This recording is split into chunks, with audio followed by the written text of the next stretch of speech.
Assalamualaikum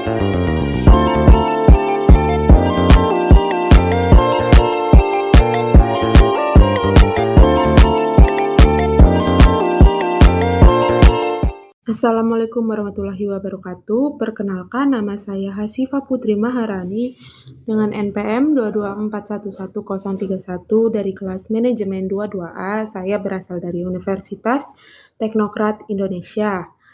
Beradanya saya di sini, saya ingin mengerjakan tugas video mata kuliah Technopreneurship. Materi yang pertama adalah proses inovasi dari empati hingga eksekusi. Memahami pelanggan dan kebutuhannya adalah kunci untuk menciptakan solusi yang berdampak. Perjalanan inovasi dimulai dengan pemetaan empati, lalu dilanjutkan dengan eksplorasi ide kreatif, pengonsepan, dan pengujian hingga akhirnya siap untuk dipresentasikan dan dieksekusi. Lanjut. Ini adalah pembentukan ide atau design thinking. Yang pertama yaitu empati, memahami kebutuhan penggunaan melalui observasi, wawancara, dan immersion. Lalu ada ideasi, menghasilkan ide-ide kreatif tanpa batas melalui brainstorming dan teknik lainnya. Lalu ada definisi, merumuskan masalah dan peluang berdasarkan wawasan yang didapatkan. Lanjut. Pembentukan ide scamper. Yang pertama yaitu ada substitute. Apa yang bisa diganti atau diubah? Lalu yang kedua, kombine. Ide apa yang bisa digabungkan? Lalu ada adapt. Bagaimana kita bisa menyesuaikan ide ini? Lalu ada modify. Apa yang bisa kita ubah atau perbesar? Itu adalah pembentukan ide scamper. Jadi, apa yang bisa diganti atau diubah yang produk kita, lalu ada ide apa yang bisa digabungkan dengan produk kita. Misalkan, kalian bekerja sama dengan tim, kalian harus bertukar pikiran dengan tim Anda dan memiliki banyak-banyak ide. Ya, seperti ide apa yang akan digabungkan oleh tim Anda, lalu ada adapt yang bagaimana kita bisa menyesuaikan ide ini. Jadi, walaupun kita memiliki banyak ide, kita harus menyesuaikan ide apa yang cocok untuk usaha kita. Jadi, kita harus menyesuaikan. Lalu ada modify. Nah, setelah kita menyesuaikan, kita harus memodifikasi apa yang harus kita ubah dan atau yang harus kita perbesar dari produk kita. Nah, kita lanjut. Pengonsepan ide atau business model canvas. Yang pertama ada segmen pelanggan, siapa yang akan kita layani. Nah, segmen pelanggan itu siapa aja yang bakal beli produk kita nih.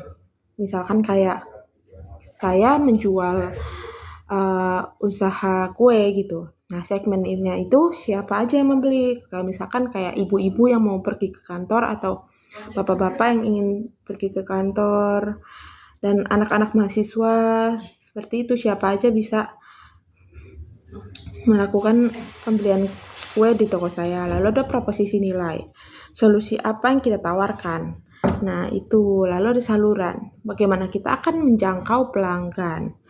Nah, jadi kita mendapatkan pelanggan itu dari mana? Misalkan bisa juga dari internet, dari teman ke teman, atau bisa melalui iklan yang prabayar gitu. Nah, next. Pengonsepan ide atau value proposition canvas. Keuntungan yang dicari. Apa yang pelanggan inginkan dan butuhkan. Nah, kita harus membuat apa yang diinginkan oleh pelanggan dan yang dibutuhkan oleh pelanggan. Lalu ada pains, apa masalah yang ingin diatasi pelanggan. Lalu ada produk dan layanan. Bagaimana kita menciptakan nilai bagi pelanggan. Nah, lalu ada gain creator. Bagaimana kita mengatasi masalah pelanggan. Next.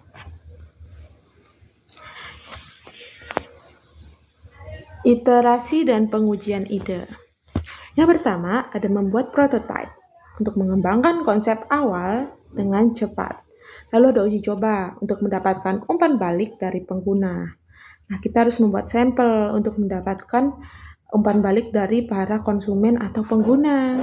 Lalu ada perbaikan, memperbaiki dan menyempurnakan ide berdasarkan umpan balik.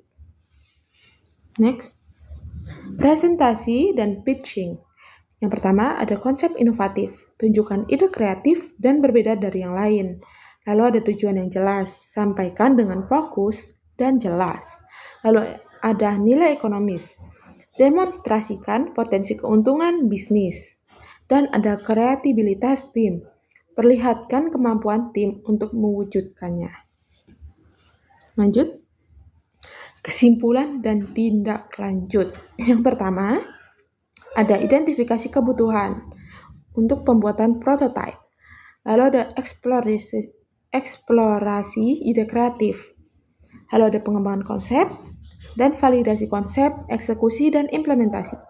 Proses inovasi yang lengkap mencakup berbagai tahapan dan memahami kebutuhan pelanggan hingga mengeksekusi solusi yang dihasilkan. Setiap langkah penting untuk mewujudkan ide menjadi realitas yang berdampak. Nah, baik, mungkin itu saja materi yang dapat saya sampaikan. Bila ada kurangnya dan banyak salahnya, saya mohon maaf. Saya akhiri, wassalamualaikum warahmatullahi wabarakatuh.